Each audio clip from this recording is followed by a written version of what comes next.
Shalom. Segala hormat kemuliaan hanya bagi Tuhan, karena Dialah Raja di atas segala raja. Oleh karena kemurahan Tuhan, kita semua boleh ada sampai saat ini. Biarlah kita mau menyenangkan Dia, kita mau meninggikan Dia, Raja di atas segala raja. Terima kasih Tuhan.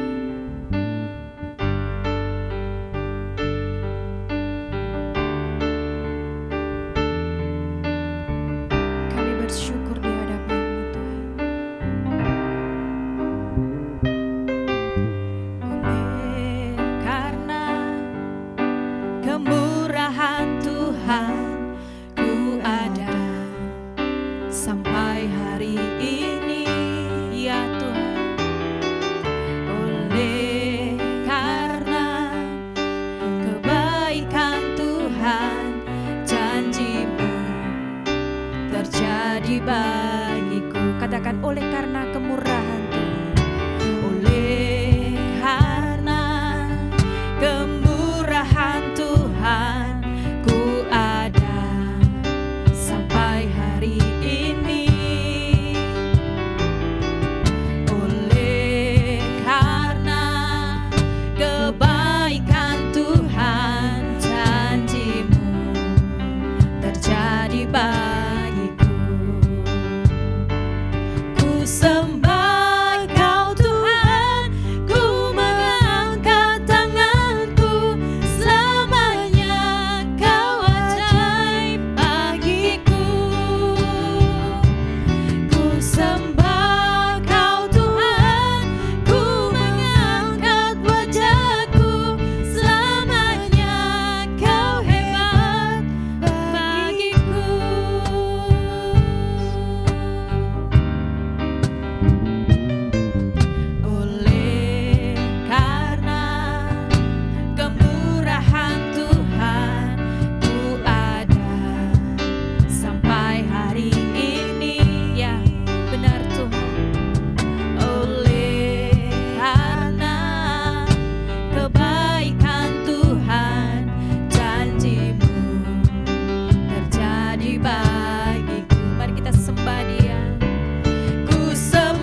biarlah kami terus menyembah-Mu Tuhan.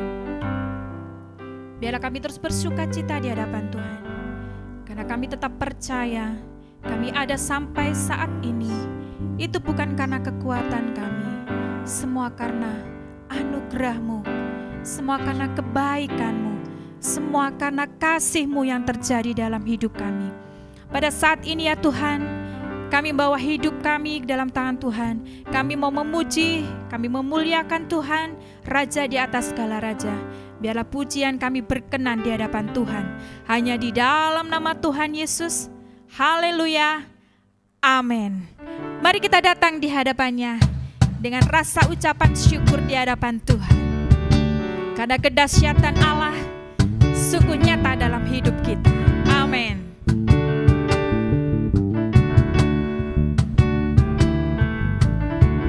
Kita datang ke hadirat-Nya,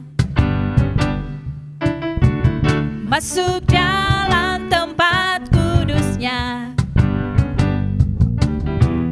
Ku beri korban syukur, pujian dan sembah, hormat bagimu Yesus.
nyata bagi setiap kita. Amin. Yesusku dahsyat, kedahsyatan Tuhan sungguh sempurna. Haleluya.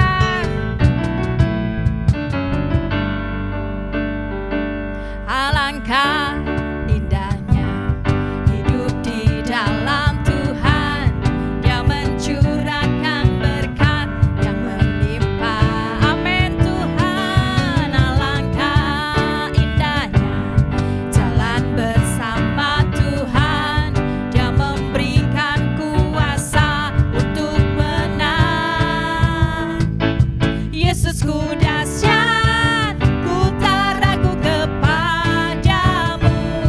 Kau Tuhan yang setia di pihakku.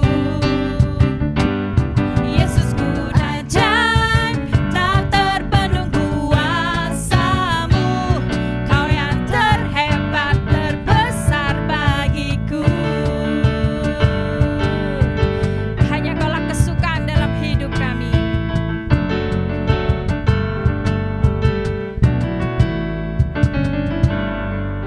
Alangkah indahnya hidup di dalam Tuhan, Dia mencurahkan berkat yang melimpah. Alangkah indahnya jalan bersama Tuhan, Dia memberikan kuasa untuk menang. Yesusku dahsyat, ku tak ragu kepadamu. Kau Tuhan yang setia di pihakku. Yes, Yesusku dahsyat, tak terbendung kuasa-Mu. Kau yang terhebat, terbesar bagiku. Yesusku dahsyat, ku tak ragu kepadamu. Kau Tuhan yang setia di pihakku. Yesusku ajaib, tak terbendung kuasa-Mu. Kau yang terhebat, terbesar bagiku. Katakan Yesusku dahsyat, Yesusku dahsyat, ku tak ragu kepadamu. Kau Tuhan yang setia di pihakku. Yesusku ajaib, tak terbendung kuasa-Mu. Kau yang terhebat, terbesar bagiku. Kau yang terhebat, terbesar bagiku. Kau yang terhebat, terbesar bagiku. Haleluya. Segala kemuliaan hanya untuk Tuhan. Amin. Haleluya. Kita semua adalah umat-umat pilihan Allah. Kita adalah orang-orang pemenang. Apapun yang terjadi, kita akan menang bersama Tuhan. Karena dengan Dialah kita bisa menjadi kuat dan menjadi pemenang. Amin.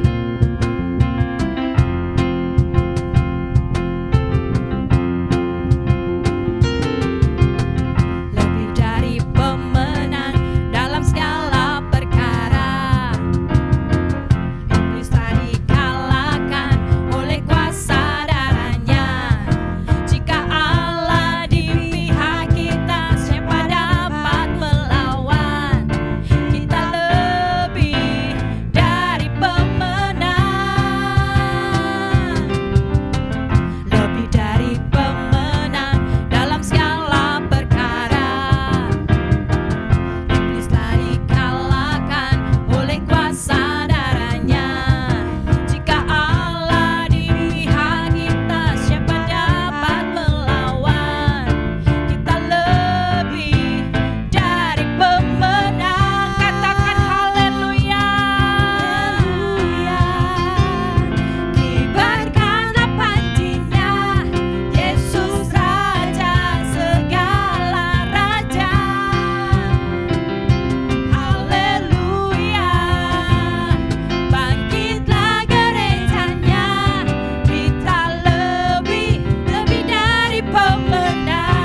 dalam diri kita. Saya lebih dari pemenang. Sekali lagi, saya lebih dari pemenang. Percayalah, di saat kondisi apapun, kita pasti akan menang bersama dengan Tuhan. Mari kita datang di hadapan Tuhan untuk terus mengagumi setiap karya Tuhan yang sangat luar biasa. Untuk mengagumi semua cintanya Tuhan yang terjadi dalam kehidupan kita. Terima kasih ya Tuhan. Ku kagumi caramu mencintaiku. Kau ada di cerita proses hidupku. Di titik terendahku kau hadir untuk mengangkatku. Ku tahu kau tak menyerah akan hidupku. Ku kagumi ya Tuhan, caramu mencintai. Kau sungguh ajaib Tuhan. Kau selalu ada dalam setiap hidup kami Tuhan. Amin. Di titik terendahku kau hadir untuk mengangkatku. Ku tahu takkan menyerah akan hidupku. Tak terbatas, tak terbatas kuasamu. Tak terduga caramu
pujian ini Tuhan menjadi pujian iman kami ya Bapa, bahwa kami benar-benar sepenuh hati Tuhan percaya kepadamu ya Bapa, mengandalkan Engkau sepenuhnya dalam hidup kami Tuhan. Kami mau percaya akan jalan-jalan-Mu, kami mau percaya setiap cara Tuhan menolong kami, cara Tuhan memproses kami mau percaya Tuhan akan bawa kami pada masa depan yang penuh dengan harapan Tuhan. Terima kasih ya Bapak, terima kasih Tuhan. Dan biarlah pada saat malam hari ini kami bersama-sama mau diam di dalam-Mu Tuhan, menikmati suara-Mu ya Bapa, melalui firman yang bersama-sama akan kami renungkan. Biarlah kami boleh ditegur melalui firman-Mu, kami boleh menjadi dikuatkan Tuhan melalui firman-Mu ya Bapa. Terima kasih Tuhan. Layakkan hamba-Mu ya Tuhan yang menyampaikan firman ini. Biarlah Tuhan yang memakai hamba-Mu ini ya Bapa. Terima kasih Tuhan. Dan kami mau percaya setiap orang yang mendengarkan firman Tuhan ini boleh terberkati Tuhan, boleh menjadi teguh di dalam Engkau ya Bapa. Terima kasih Tuhan, terima kasih. Kami naikkan doa ini di dalam nama Tuhan Yesus Kristus Allah yang hidup, kami berdoa. Haleluya. Amin. Amin. Shalom. Selamat malam semua. Puji nama Tuhan, kembali kita bertemu. Kita akan bersama-sama merenungkan satu bagian firman Tuhan. Jadi selama 1 minggu ini saya sangat terberkati, beberapa orang banyak menyampaikan tentang sesuatu yang baik, perkataan yang baik yang harusnya kita keluarkan dari mulut kita. Dan pada saat ini juga saya akan menyampaikan mengenai satu tema, yaitu kekuatan lidah dalam iman. Kekuatan lidah dalam iman. Mengapa saya mengambil tema ini? Karena ini menjadi satu bagian penting ya dalam kehidupan kita. Bagian lidah adalah bagian yang kecil, organ yang kecil di dalam tubuh kita, tetapi punya kuasa yang besar, yang itu bisa menaklukkan seluruh tubuh kita atau seluruh kehidupan kita. Bahkan orang-orang di sekitar pun bisa dikuasai oleh lidah kita. Bersama-sama kita akan membuka di dalam Yakobus pasal yang ketiga, ayat yang pertama sampai yang ke-12. Dikatakan demikian, saudara-saudaraku, janganlah banyak orang di antara kamu menjadi guru, sebab kita tahu bahwa sebagai guru kita akan dihakimi menurut ukuran yang lebih berat. Sebab kita semua bersalah dalam banyak hal. Barang siapa tidak bersalah dalam perkataannya, ia adalah orang sempurna yang dapat juga mengendalikan seluruh tubuhnya. Kita mengenakan kekang pada mulut kuda, sehingga ia menuruti kehendak kita. Dengan jalan demikian kita dapat juga mengendalikan seluruh tubuhnya. Dan lihat saja kapal-kapal, walaupun amat besar dan digerakkan oleh angin keras, namun dapat dikendalikan oleh kemudi yang amat kecil menurut kehendak jurumudi. Demikian juga lidah, walaupun suatu anggota kecil dari tubuh, namun dapat memegahkan perkara-perkara yang besar. Lihatlah betapapun besar, betapapun kecilnya api, ia dapat membakar hutan yang besar. Lidah pun adalah api, yang merupakan suatu dunia kejahatan dan mengambil tempat di antara anggota-anggota tubuh kita sebagai sesuatu yang dapat menodai seluruh tubuh dan menyalakan roda kehidupan kita, sehingga ia sendiri dinyalakan oleh api neraka. Semua jenis binatang liar, burung-burung, serta binatang-binatang menjalar, dan binatang-binatang laut dapat dijinakan dan telah dijinakan oleh sifat manusia, tetapi tidak seorang pun yang berkuasa menjinakan lidah. Ia adalah sesuatu yang buas, yang tak terkuasai, dan penuh racun yang mematikan. Dengan lidah kita memuji Tuhan, Bapa kita, dan dengan lidah kita mengutuk manusia yang diciptakan menurut rupa Allah. Dari mulut yang satu keluar berkat dan kutuk. Hal ini saudara-saudaraku, tidak boleh demikian terjadi.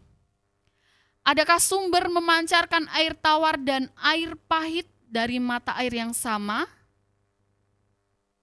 Saudara-saudaraku, adakah pohon ara dapat menghasilkan buah zaitun dan adakah pokok anggur dapat menghasilkan buah ara? Demikian juga mata air asin tidak dapat mengeluarkan air tawar. Nah, renungan kita pada saat malam hari ini tentang kekuatan lidah dalam iman. Di mana saya mau memberitakan bahwa lidah menjadi organ yang kecil di dalam tubuh kita mempunyai kuasa yang besar. Seperti firman Tuhan yang sama-sama kita dengarkan. Lidah diibaratkan seperti kekang pada mulut kuda. Lidah diibaratkan seperti api yang awal mula kecil, kemudian bisa membakar apapun di sekitarnya. Begitu bahayanya lidah dalam kehidupan kita. Nah, kita mau sedikit mencari tahu mengapa Yakobus sangat dengan tegas memberitakan atau menasehatkan tentang hal ini. Dosa karena lidah kepada orang-orang Kristen pada saat itu. Kita mau buka di Yakobus pasal 1 ayat yang pertama. Salam dari Yakobus, hamba Allah dan Tuhan Yesus Kristus kepada ke-12 suku di perantauan. Nah, saudara-saudara, jadi Yakobus ini adalah seorang saudara kandung dari Yesus, di mana dia menulis surat Yakobus ini secara khusus disampaikan kepada orang-orang yang sudah percaya waktu itu. Orang-orang yang sudah percaya, orang-orang yang sudah mengikut Yesus, yang tahu bagaimana harus hidup seperti karakter Kristus. Tapi disampaikan kepada ke-12 suku di perantauan. Ini artinya adalah orang-orang Kristen yang pada saat itu di gereja mula-mula yang berada di luar tanah Israel, yang berada di luar Palestina waktu itu. Nah, mengapa mereka berada di luar Palestina? Yang pertama adalah mereka mengalami konflik perselisihan karena mereka mendapat perlawanan dari bangsa Romawi pada saat itu, sehingga banyak yang memutuskan untuk keluar, pergi dari tanahnya. Itu yang pertama. Dan yang kedua, karena alasan ekonomi. Mereka berharap bahwa dengan mereka merantau, mereka dapat memperbaiki kehidupan mereka. Akan tetapi kalau kita perhatikan di pasal yang pertama sampai yang kedua, di situ banyak sekali nasihat-nasihat yang disampaikan Yakobus. Di pasal yang kedua disampaikan, jangan memandang muka. Di situ Yakobus menyampaikan bahwa banyak sekali orang-orang Kristen, orang-orang yang sudah percaya yang berada di luar perantauan mengalami perselisihan. Jadi waktu itu keadaan sosial, keadaan lingkungan, masyarakat, orang-orang yang sudah percaya membeda-bedakan. Jadi ada kedudukan yang tinggi, ada kedudukan yang rendah, ada yang miskin, ada yang kaya. Sampai dikatakan di pasal yang kedua juga disampaikan, orang yang kaya mendapat tempat yang baik. Sedangkan orang yang miskin, ya seadanya saja. Gitu. Jadi ini yang mau Yakobus tekankan kepada orang-orang yang sudah percaya pada saat itu di luar Palestina. Bahkan sampai sekarang pun firman Tuhan akan tetap cocok ya untuk kita. Firman Tuhan itu tidak pernah berubah. Firman Tuhan itu akan selalu memberikan rema tersendiri bagi kita. Mungkin pada saat ini kita merenungkan tentang Yakobus pasal 3. Tentang dosa karena lidah. Ada rema khusus yang kita terima. Mungkin besok ketika kita merenungkan kembali firman Tuhan ini, kita mendapat rema yang berbeda. Yang itu terus meneguhkan kita. Kita mau buka di dalam Yakobus pasal 2 ayat yang ketiga, dikatakan demikian, dan kamu menghormati orang yang berpakaian indah itu dan berkata kepadanya, silahkan Tuan duduk di tempat yang baik ini. Sedang kepala orang yang miskin itu kamu berkata, berdirilah di sana atau duduklah di lantai ini dekat tumpuan kakiku. Jadi orang-orang waktu itu memperlakukan saudaranya, rekannya, bahkan orang-orang di sekitarnya pun pilih-pilih. Bahkan dengan perkataan yang kurang bagus. Duduklah di lantai ini dekat tumpuan kakiku. Itu dari perkataan pun kalau kita dengar itu pasti sakit ya. Terlihat sangat membedakan. Nah, ini yang menjadi alasan Yakobus mengapa menyampaikan nasihat tentang kita harus menjaga lidah, dosa karena lidah. Kita mau bahas bahwa banyak sekali teks-teks di Alkitab yang juga mencatat, menulis, bahkan memberikan nasihat, bahkan Yesus pun memberikan nasihat di dalam, kita buka di dalam Matius pasal 12, ayat yang ke-34, dikatakan demikian, Yesus melihat bagaimana bijaksananya jawab orang itu, dan ia berkata kepadanya, engkau tidak jauh dari kerajaan Allah, dan seorang pun tidak berani lagi menanyakan sesuatu kepada Yesus. Nah, ini waktu Yesus menyampaikan bahwa menyatakan apa yang keluar dari mulut seseorang itu berasal dari hatinya. Minta maaf, Matius pasal 12. Matius pasal 12 ayat 34. Ya. Hai kamu keturunan ular beludak, bagaimanakah kamu dapat mengucapkan hal-hal yang baik, sedangkan kamu sendiri jahat, karena yang diucapkan mulut meluap dari hati. Nah, Yesus pun menyampaikan hal yang sama, gitu kan, bahwa apa yang keluar dari mulut kita, dari lidah kita, itu berasal dari hati. Kita buka lagi di dalam Amsal pasal 18 ayat yang ke-21. Ayat yang ke-21. Hidup dan mati dikuasai lidah, siapa suka menggemakannya akan memakan buahnya. Jadi ayat ini menunjukkan ada kekuatan dalam perkataan kita, ada kekuatan dalam apapun yang kita ucapkan, yang kita sampaikan kepada orang lain, bahkan terhadap diri kita sendiri ya. Seperti contoh, beberapa bulan yang lalu, karena pasti kita pernah merasa kayak capek, pegel ya. Maria pernah? Pernah. Ya pasti kita pernah ya.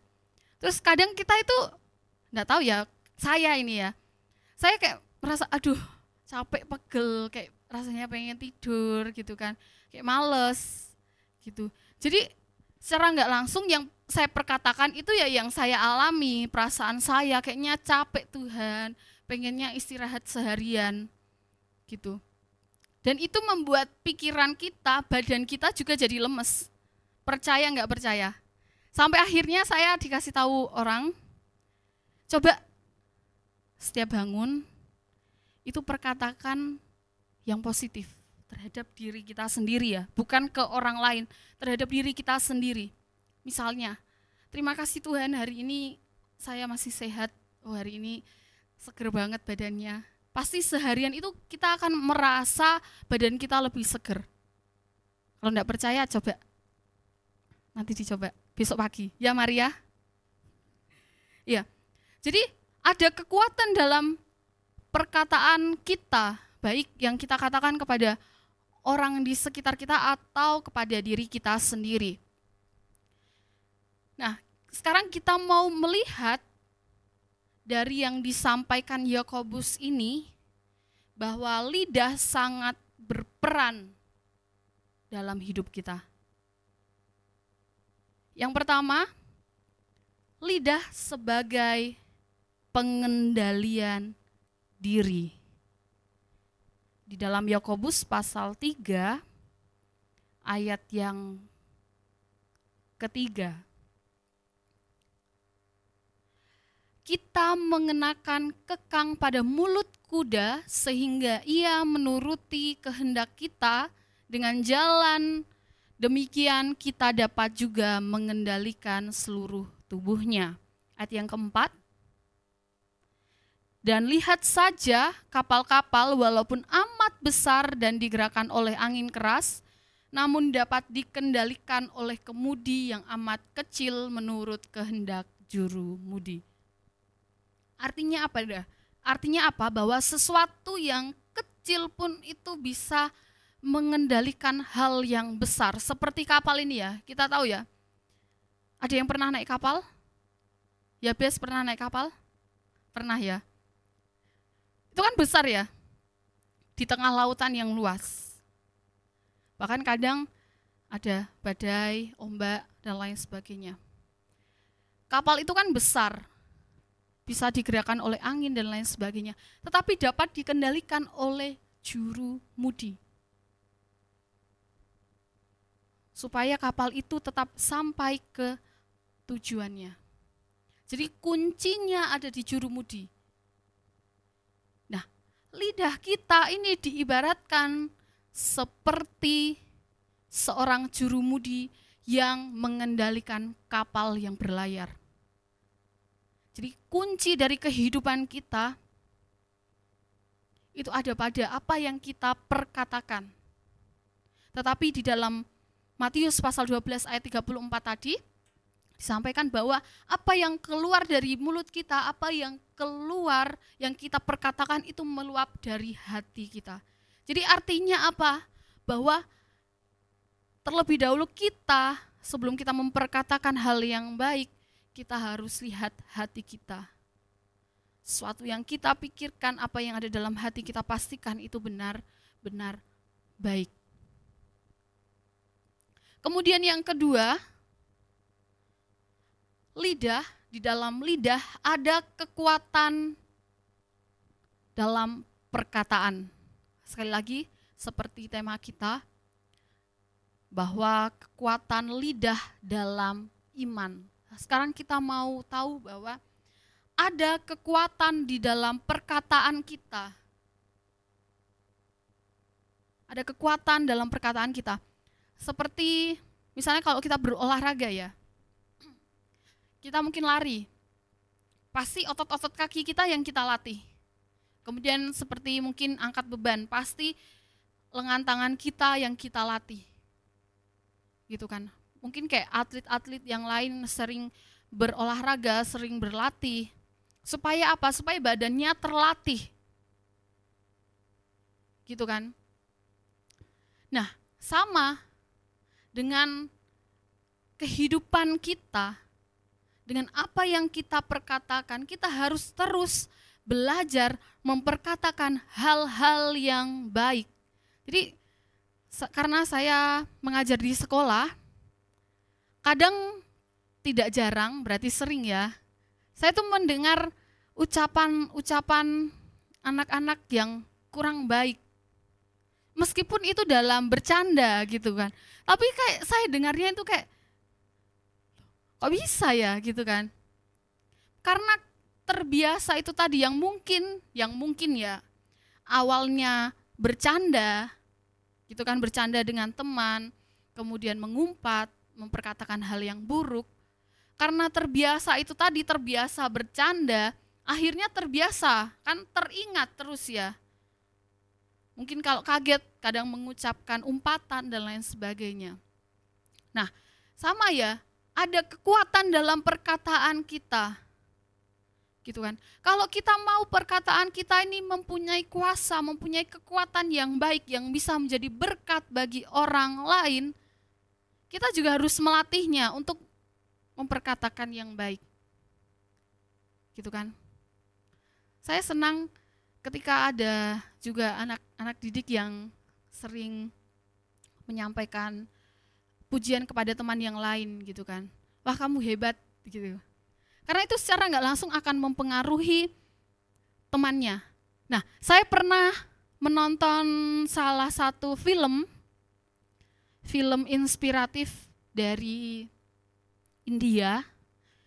Jadi itu ada salah satu anak mungkin sekitar umur 10. Kalau di Indonesia itu kayak seumuran SD gitu kan. Nah, dia ini sangat aktif gitu loh. Sampai orang tuanya itu enggak bisa mengendalikan anak tersebut gitu kan. Tapi anak ini memiliki intelektual yang mungkin rendah gitu kan. Jadi sering tertinggal dalam pelajarannya, bahkan banyak guru-gurunya yang akhirnya lepas tangan sampai akhirnya dia dikeluarkan dari sekolah. Gitu kan. Akhirnya orang tuanya bingung. Kemudian orang tuanya memutuskan membawa anak itu ke salah satu sekolah yang ada asramanya, jadi dimasukkan di asrama. Jadi bukan malah tambah lebih baik di awal-awal itu, jadi merasa tambah tertekan gitu kan, jauh dari orang tua dan lain sebagainya. Sampai akhirnya ada guru baru yang masuk dan melihat anak itu adalah anak yang unik. Gitu kan. Mungkin secara intelektual rendah, tidak bisa. Tetapi ketika terus dilatih, didekati, terus dikasih ucapan-ucapan yang baik, ayo kamu harus semangat, hanya kata-kata seperti itu. Sampai akhirnya guru itu menemukan satu hal yang menjadi bakat dari anak itu, yaitu melukis. Jadi dengan tekun guru itu mengajari dan memperkatakan hal-hal yang positif itu tadi ya, karena anak itu sudah sering mendapat perkataan yang negatif tentang dirinya, kamu anak nakal, kamu pasti tidak bisa, kamu bodoh dan lain sebagainya. Tetapi guru itu belajar untuk terus memperkatakan hal-hal yang positif. Akhirnya terbangkitlah percaya diri dari anak itu, dan anak itu berhasil mengembangkan bakatnya dalam melukis. Nah, sama dengan kita. Mungkin kalau kita bicarakan kayak ya pasti gampang gitu kan. Kan cuma memperkatakan hal-hal yang baik. Kamu hebat hari ini. Cuma kayak gitu kan. Mungkin kalau ketemu teman, kamu cantik sekali. Gitu kan. Wah, kamu hebat hari ini. Mungkin itu terdengar biasa saja. Tapi bagi orang yang menerima itu, yang mendengar itu, pasti mendapat sesuatu berkat tersendiri dalam kehidupannya. Ada kekuatan dalam perkataan, gitu ya. Kebalikannya, ketika kita memperkatakan hal yang buruk terhadap orang lain, seperti tadi di Yakobus pasal 2 ayat yang ke-3 itu ya. Seorang yang miskin disuruh duduk di lantai di dekat tumpuan kakinya. Bagaimana perasaan orang yang mendengar itu? Itu yang kedua, ada kekuatan, ada kuasa di dalam perkataan. Dan yang ketiga, yang terakhir, lidah sebagai alat berkat dan kutuk. Ingat ya, kita diciptakan dengan tugas yang mulia untuk kita memelihara, mengusahakan bumi. Bahkan Yesus sendiri pun menyampaikan hukum bagi kita, hukum yang terutama untuk kita saling mengasihi. Untuk kita saling mengasihi dengan segala kekuatan, akal, pikiran kita, bahkan semuanya kita harus mengasihi sesama kita. Jadi Tuhan itu mau, Tuhan memberikan kuasa bagi kita, juga Tuhan mau supaya kita mampu memperkatakan berkat bagi banyak orang. Jadi berkat tidak selalu tentang materi, tidak selalu tentang sesuatu yang mungkin itu bisa diterima, tetapi berkat itu juga melalui perkataan. Nah, kita mau buka di dalam Yakobus pasal 3 ayat yang ke-9 sampai yang ke-10. Dikatakan demikian, dengan lidah kita memuji Tuhan Bapa kita, dan dengan lidah kita mengutuk manusia yang diciptakan menurut Allah. Ya, ayat 9 dulu. Dengan lidah kita memuji Tuhan. Kita sebagai orang-orang percaya, saya yakin kita pasti sering memuji Tuhan. Mungkin kita putar MP3, putar YouTube, kita memuji Tuhan seperti itu. Tetapi tak jarang juga dengan lidah kita mengutuk manusia, mengutuk sesama kita. Bahkan Yakobus dengan tegas, manusia yang diciptakan menurut rupa Allah, segambar dan serupa dengan Allah.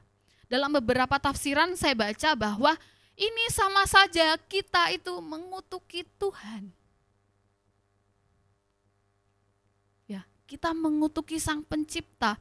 Kalau kita mengutuki ciptaannya, pasti secara tidak langsung kita juga mengutuki penciptanya. Ayat yang ke-10, dari mulut yang satu keluar berkat dan kutuk. Hal ini saudara-saudaraku tidak boleh demikian terjadi. Nah, saya tadi coba mencari makna dari kata mengutuk. Jadi mengutuk ini diartikan mengucapkan kutukan, ya sama.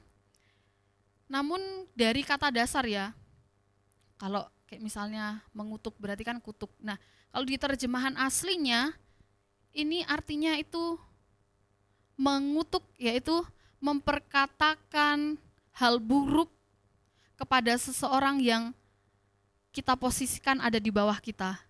Jadi artinya ini adalah mengutuk itu kita mencoba memposisikan diri kita ini pada posisi yang paling tinggi.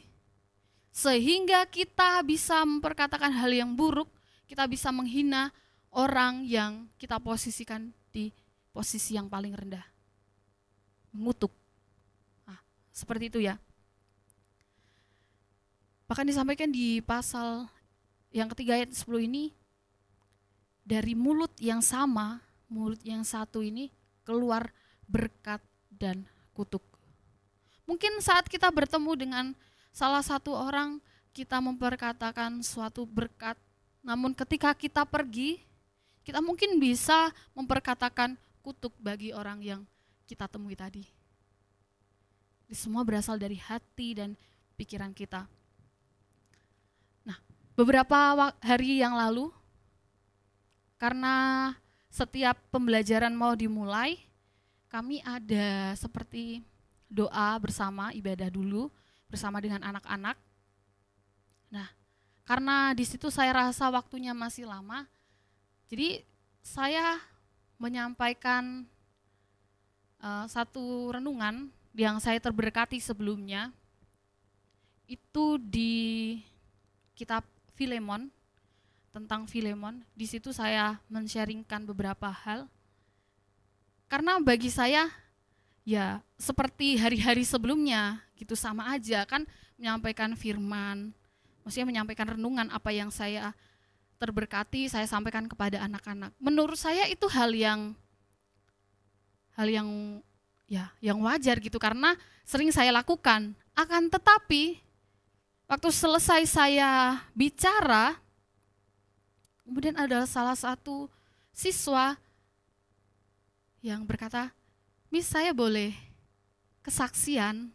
Gitu. Nah, jadi kayak saya merasa, loh, oh iya boleh, saya kan senang ya, maksudnya kan bisa dengar. Habis itu dia bersaksi, ternyata dia mengalami satu kesulitan, dia merasa kurang percaya diri, dia merasa tidak mempunyai bakat dan lain sebagainya. Jadi dia merasa rendah diri. Akan tetapi dia berkata bahwa tapi beberapa hari ini saya semakin diteguhkan melalui firman yang sebelumnya saya dengarkan, bahwa saya ini berharga di mata Tuhan, kemudian dari renungan kita hari ini, pagi itu, bahwa jalan hidup kita itu sudah ada yang menentukan, tinggal kita yang mengikuti proses. Nah, jadi dari situ saya langsung bukan kaget ya, saya langsung merasa seperti ini. Sepertinya tadi saya menyampaikan hanya ya karena waktunya masih lama. Jadi apa yang sudah saya dapat sebelumnya saya sharingkan saja. Tetapi itu bisa menjadi berkat bagi orang lain. Sama ya, mungkin kita tidak sadar apa yang kita perkatakan ke orang lain. Bisa saja itu bisa menjadi berkat buat mereka, atau bisa saja itu menyakiti hati mereka. Jadi mari sama-sama kita mau belajar terus melatih diri kita untuk memperkatakan hal yang baik. Saya mengundang pemain musik untuk maju ke depan.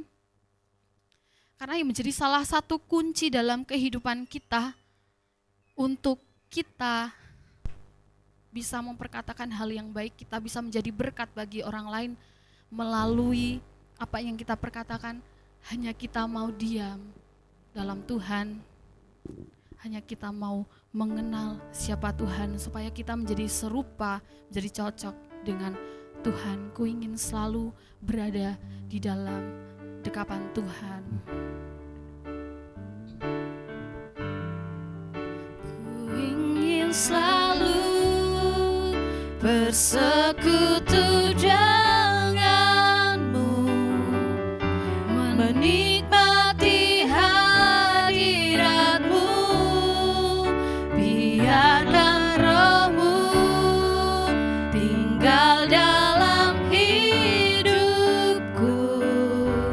Sungguh indah bersamamu, ku ingin selalu bersekutu denganmu, menikmati hadiratmu, biarkan rohmu tinggal dalam hidupku. Sungguh indah bersamamu, sungguh indah bersamamu, sungguh indah bersamamu selamanya. Bapa, selamanya kami mau tinggal di dalam Engkau Tuhan. Bawa kami Tuhan, ajar kami Tuhan untuk kami boleh semakin serupa dengan Engkau ya Bapa. Biarlah gambar dan rupa-Mu ada dalam kehidupan kami Tuhan. Terima kasih ya Bapa, terima kasih. Kami mau terus mengintrospeksi diri kami Tuhan, mengendalikan hati kami, mulut kami Tuhan, sehingga kami tahu apa yang harus kami perkatakan dengan baik Tuhan. Dan biarlah Tuhan bawa kami terus Tuhan untuk kami boleh menjadi berkat bagi orang-orang di sekitar kami ya Bapa. Terima kasih Tuhan, biarlah firman-Mu pada malam hari ini terus meneguhkan kami, menginsafkan kami Tuhan, untuk kami benar-benar mampu seperti-Mu Tuhan, mampu menjadi berkat bagi banyak orang ya Bapa. Terima kasih Tuhan, dan biarlah pada malam hari ini ya Bapa, kami bersama-sama menaikkan doa untuk seluruh orang-orang yang percaya ya Bapa, yang mungkin pada saat ini jauh daripada-Mu, yang mungkin pada saat ini Tuhan mulai berada dalam kebingungan Tuhan. Kami mau percaya ya Bapa, kasih Tuhan terus menyertai kehidupan mereka, membawa mereka untuk kembali kepadamu ya Bapa.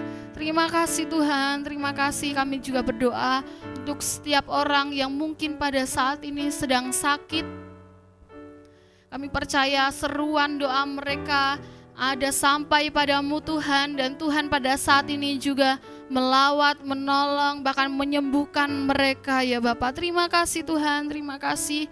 Kami menyerahkan orang-orang yang ada di sekitar kami Tuhan, saudara-saudara kami, keluarga kami, teman-teman kami, bahkan semua orang yang berpapasan dengan kami juga. Kami mau melepaskan berkat bagi mereka ya Bapak. Terima kasih Tuhan, terima kasih.